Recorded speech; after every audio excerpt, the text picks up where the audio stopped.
आयसा कळवळा कारण का गोपीचंद लावा लक्षात ठेवा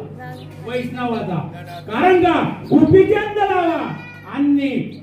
लगेच देव प्राप्त होतो कारण का मग ज्या देवाला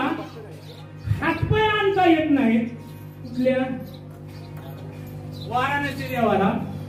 हातपाय आणता येत नाही मग तुकोबराय मग तिथे काय जावं म्हणतात एखाद्या नवरा बायकोची आपल्या एखाद्या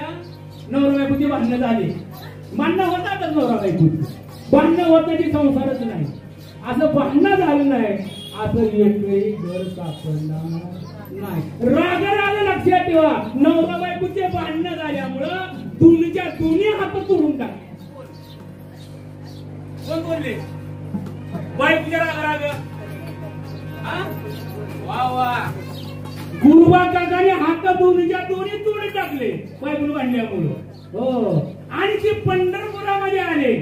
आणि पंढरपुरामध्ये आल्यानंतर नामदेव महाराजांचं कीर्तन होतं आणि कीर्तन चालू असताना नामदेव महाराज सांगितलं आता मला सांगितलं तुम्हाला हात वरी करा मला तीच पाहिजे होतं तुम्हाला हात खायची करा बघायचं सगळ्याला खायची बरोबर हो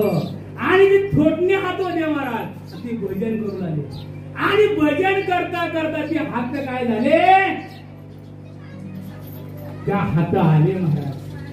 आणि माझे तुकोबरे म्हणता मग त्या देवाकडे जावं कशाला इथं जा ना जे देव तुम्हाला हातात येतात त्या देवाकडे अजून काय उदंड पाहिले उदंड ऐकले उदंड पाहिले